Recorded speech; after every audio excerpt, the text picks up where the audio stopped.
कि जहां भाजपा और एनडीए के लिए नेशन फर्स्ट है, वहीं आरजेडी, कांग्रेस और उसके समगोत्री दलों के लिए फैमिली फर्स्ट है।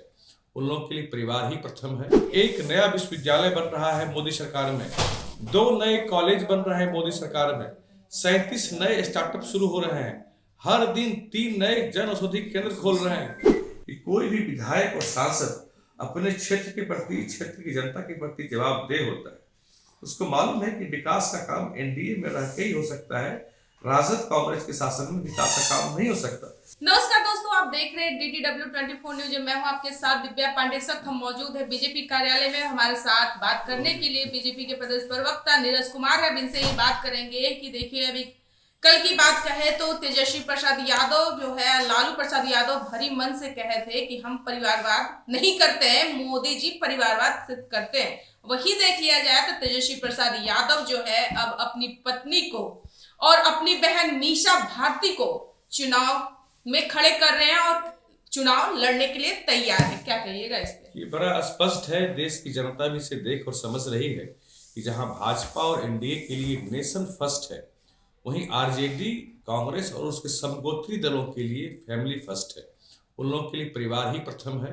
परिवार के लिए ही, परिवार के व्यापार को आगे बढ़ाने के लिए उन लोगों ने राजनीतिक पार्टी बनाई और उसको एक व्यापार का माध्यम बना के रख दिया। उन लोगों ने पूरा का पूरा पार्टी एक परिवार की जेब में वहां होता है, चाहे वो मुलायम सिंह हो, चाहे नेहरू गांधी परिवार की पार्टी हो, स्टालिन की पार्टी हो, लालू यादव के परिवार की पार्टी हो।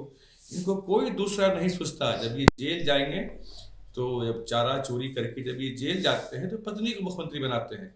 अभी भी देखिए, विधानसभा हो, विधान परिषद हो, पार्टी का राष्ट्रीय अध्यक्ष का पद हो, चाहे कोई भी पद हो, हर पद पर अपने परिवार के लोगों को ही बिठाते हैं। क्या लालू जब जेल जा रहे थे, कोई दूसरा यादव ही योग्य नहीं था कि मुख्यमंत्री की कुर्सी संभाल सके? उनको किसी पर भरोसा नहीं है। और एक तरफ जहां मोदी की जो गारंटी है, मैं कुछ उसका उदाहरण देता हूं कि हर दिन यहाँ, हर सप्ताह में एक नया विश्वविद्यालय बन रहा है मोदी सरकार में, 2 नए कॉलेज बन रहे हैं मोदी सरकार में, 37 नए स्टार्टअप शुरू हो रहे हैं, हर दिन 3 नए जन औषधि केंद्र खोल रहे हैं, हर लोग 75,000 लोग गरीबी रेखा से बाहर आ रहे हैं। इस तरह से सैकड़ों काम मोदी सरकार में रोज हो रहे हैं।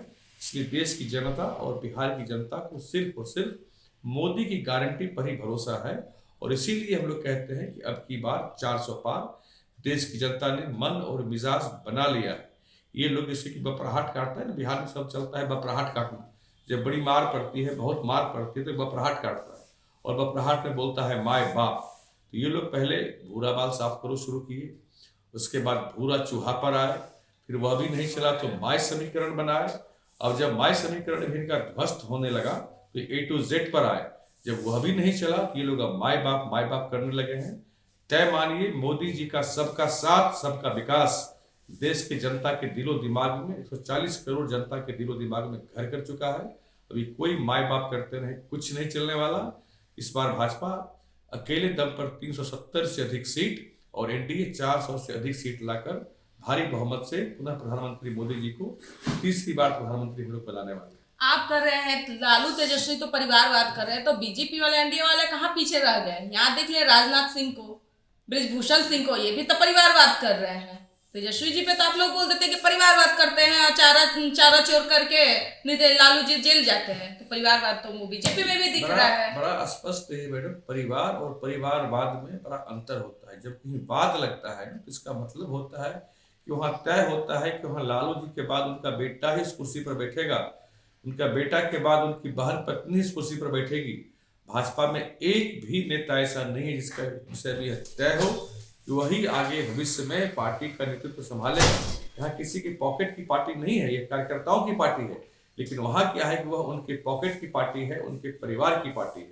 ये बहुत बड़ा फर्क है। हाँ, किसी का बाल बच्चा अगर किसी भी क्षेत्र में अपनी योग्यता, अपने कर्तव्य के बल पर आगे आता है तो हमें इसका स्वागत करना चाहिए। कोई राजनीतिक क्षेत्र में आता है, कोई व्यापार के क्षेत्र में आता है, कोई नौकरी के क्षेत्र में आता है, तो इसका स्वागत करना चाहिए। किसी को आगे बढ़ने से आप रोक नहीं सकते। हाँ, लेकिन ये पहले से तय नहीं होना चाहिए कि सोनिया गांधी का बेटा राहुल गांधी ही कांग्रेस का सब कुछ बनेगा।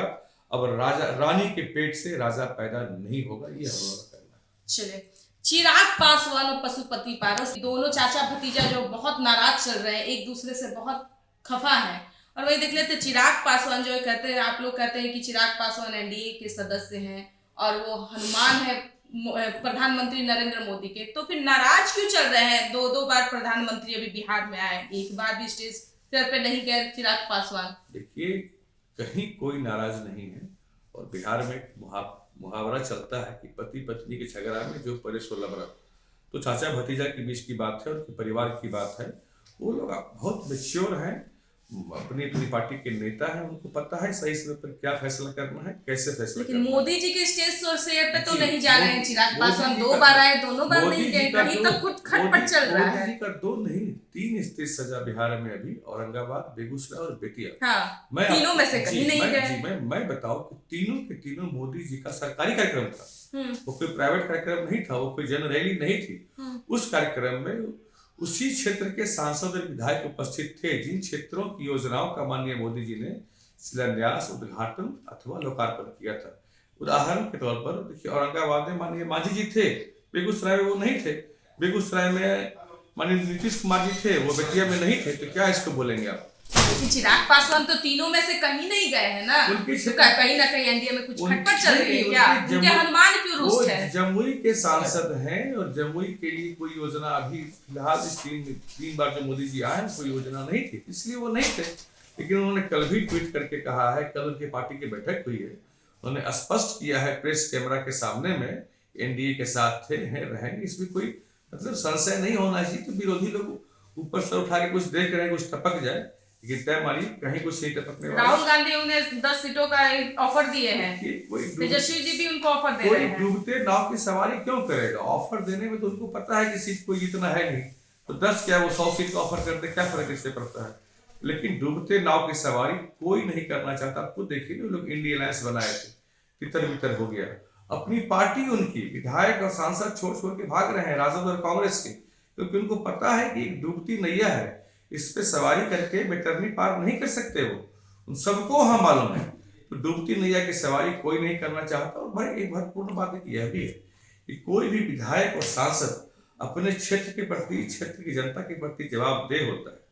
उसको मालूम है कि विकास का काम एनडीए में रह के ही हो सकता है, राजद कांग्रेस के शासन में विकास का काम नहीं हो सकता। विकास और राजद परिवार का तो संबंध वैसा है जैसे सांड और लाल कपड़ा का होता है। सांड जैसे लाल कपड़ा देखते ही भड़क जाता है, लालू परिवार के लोग भड़क जाते हैं। उनको तो बस अकूत धन संपदा के दोहन से मतलब है। रेलवे में नौकरी के बदले बताइए जमीन किससे ले लिया?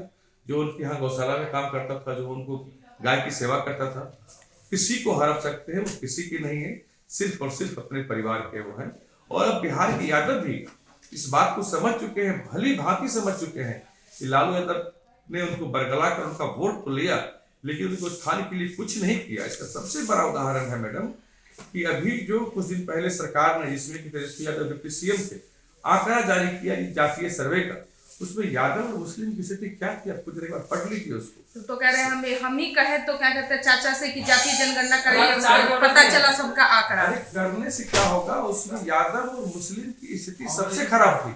आप यादव और मुस्लिमों के नेता बने रहे, अगुवा उनके लिए आपने क्या किया? उनकी स्थिति जितनी पहले अच्छी थी आपने और खराब कर दिया।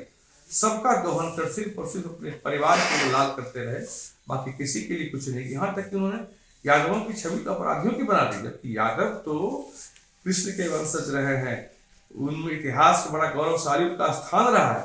उस स्थान को इन्होंने चौपट किया अपने वोट बैंक के लिए, अपने परिवार के लिए, और यादवों का सिर्फ और सिर्फ इस्तेमाल किया और उनकी छवि अपराधियों की बना दी। अब यादव भी उस छवि से मुक्त होना चाहते हैं।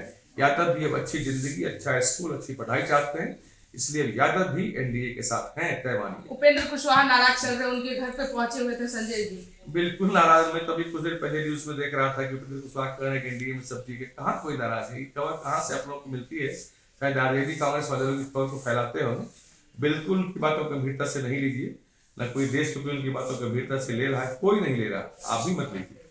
ये हमारे साथ नीरज कुमार थे जो अपनी बात को साफ तौर पर रखा। आप इनके बातों से कितने सहमत हैं, असहमत हैं, कमेंट बॉक्स में प्रतिक्रिया जरूर दर्ज कीजिएगा। आप लोग देख रहे हैं DTW 24 न्यूज। धन्यवाद।